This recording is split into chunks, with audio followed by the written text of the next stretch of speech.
Welcome to Anjana classes. आज हम class 9 की पुस्तक स्पर्श से चैप्टर 3 पढ़ने जा रहे हैं, जिसका शीर्षक है एवरेस्ट मेरी शिखर यात्रा, जिसकी लेखिका हैं बछेंद्री पाल। और यह एक यात्रा वृत्तांत है। यात्रा वृत्तांत अर्थात अपनी की गई यात्रा को लिखित रूप में बताना। बछेंद्री के एवरेस्ट की चढ़ाई के समय उनके साथ जो हुआ, जिन जिन कठिनाइयों से वह गुजरी, उन्होंने बताया है। चलिए आगे मेन टॉपिक पर आते हैं। बछेंद्री पाल का जन्म चमोली में 24 मई 1954 को हुआ था। उनके पिता उनका पढ़ाई लिखाई का खर्च उठाने में असमर्थ थे, इसलिए उन्हें आगे की पढ़ाई के खर्च के लिए सिलाई कढ़ाई कर उससे खर्च निकालना पड़ा। 10वीं पास करने के बाद बछेंद्री को प्रिंसिपल ने बछेंद्री के पिता को उनके आगे की पढ़ाई के लिए राजी किया। इतनी कठिनाइयों का सामना करने के बाद उन्होंने संस्कृत में एमए और बीएड की शिक्षा प्राप्त की। बछेंद्री को साल के कुछ महीने स्कूल जाने के लिए 5 से 6 मील पहाड़ों की चढ़ाई करनी होती थी। उसी समय से उनकी पहाड़ों में रुचि जगी। बछेंद्री पाल ने जब अपनी पढ़ाई पूरी की, तब इंडियन माउंटेन फाउंडेशन ने एवरेस्ट अभियान दल में बछेंद्री को शामिल कर लिया। उसके बाद बछेंद्री पाल एवरेस्ट पर पहुंचने वाली प्रथम भारतीय महिला बनी। बछेंद्री पाल ने अपना एवरेस्ट की विजय का संपूर्ण विवरण खुद ही लिखा है। ये कुछ अंश बछेंद्री की शिखर तक पहुंचकर तिरंगा लहराने तक का पल पल का ब्यौरा बयान करता है। उनकी यात्रा वृत्तांत कुछ अंश इस व्याख्या में सम्मिलित किए गए हैं, जो उनके साहस, दृढ़ता और एवरेस्ट पर चढ़ाई करने की मनोदशा से परिचित कराती है। इस वृत्तांत के शुरू में बछेंद्री बताती हैं कि एवरेस्ट अभियान दल 7 मार्च को दिल्ली से काठमांडू के लिए हवाई यात्रा से रवाना हुआ और एक अग्रिम दल पहले ही रवाना हो चुका था, जिससे उनके बेस कैंप पहुंचने से पहले दुर्गम हिमपात के रास्ते को साफ करना था। नमसे बाजार शेरपा लैंड का सबसे महत्वपूर्ण नगरीय क्षेत्र है। अधिकांश शेरपा यहीं के आसपास के गांव के होते हैं। बछेंद्री पाल ने नमसे बाजार से ही सर्वप्रथम एवरेस्ट को निहारा। एवरेस्ट को नेपालियों में सागर माथा के नाम से जाना जाता है। बछेंद्री पाल अपने दल के साथ 26 मार्च को पेरिस पहुंची। तभी उन्हें लाओत्से में हिम खलल और हिमपात से उनके अग्रिम दल के कूली की मृत्यु की खबर मिली।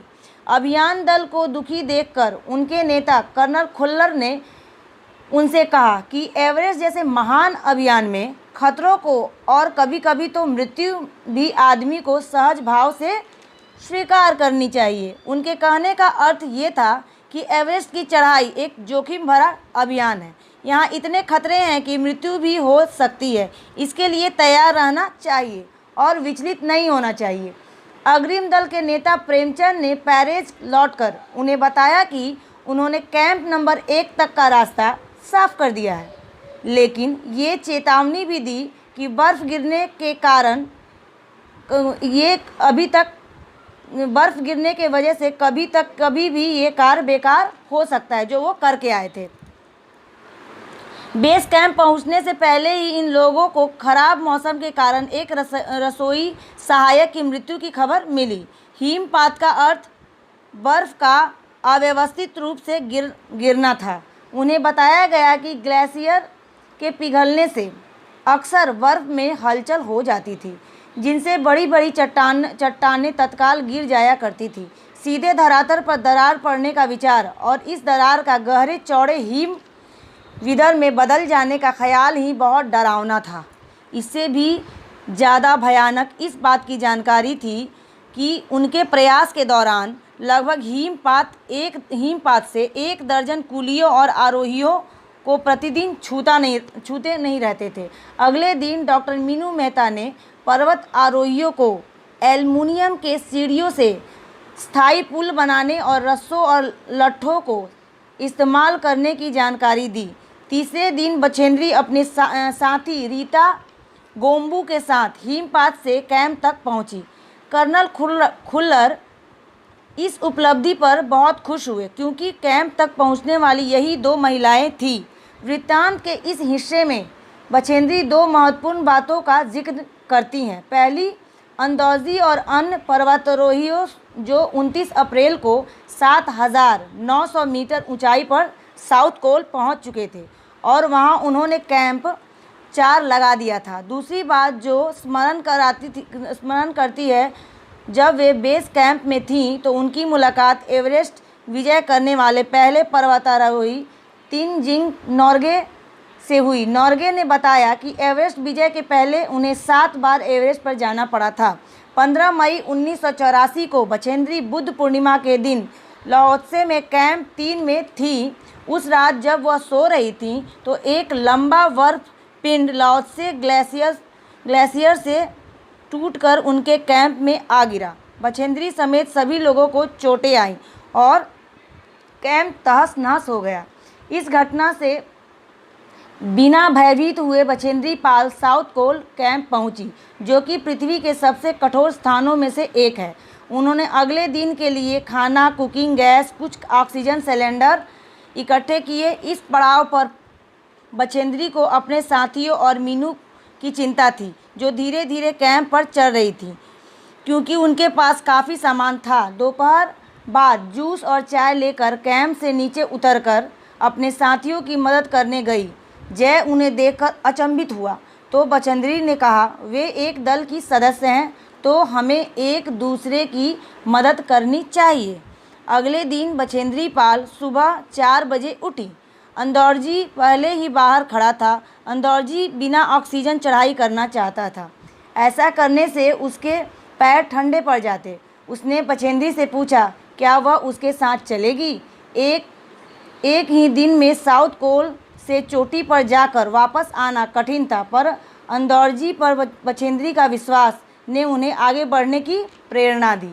सुबह 6:20 पर दौरजी और बछेंद्री साउथ कोल से बाहर निकले। रस्सी के एक निश्चित गति से चढ़ाई की। बर्फ को काटते हुए दोनों आगे बढ़े। 2 घंटे से कम समय में ही बछेंद्री और अंदौरजी शिखर कैंप पहुंच गए। ये जानकर कि बछेंद्री इतने परिश्रम के बाद भी नहीं थकी है, अंदौरजी बहुत चकित और आनंदित हुए।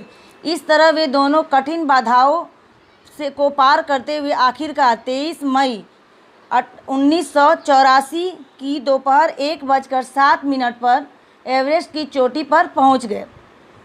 बछेंद्री पाल एवरेस्ट की चोटी पर पहुंचने वाली पहली भारतीय महिला बन चुकी थी। उन्होंने अपने साथ लाए लाल कपड़े में दुर्गा माँ का चित्र और हनुमान चालीसा को लपेटा, छोटी सी पूजा अर्चना की और उनको बर्फ में दबा दिया। आनंद के इस क्षण में उन्होंने अपने माता पिता को बहुत याद किया। बछेंद्री ने अपने नेता अंदौरजी के प्रति आदर भाव व्यक्त किया। कुछ देर बाद सोनम उलझर भी पहुंची। उन्होंने फ़ोटो लेने शुरू कर दिए। दल के नेता कर्नल खुल्लर ने बछेंद्री की इस सफलता पर बहुत प्रसन्न हुए और उनके माता पिता को बधाई देने की इच्छा प्रकट की। बछेंद्री पाल द्वारा इस कठिन कार्य को पूरा करने का यह कार्य सिद्ध करता है कि मन के हारे हार है और मन के जीते जीत।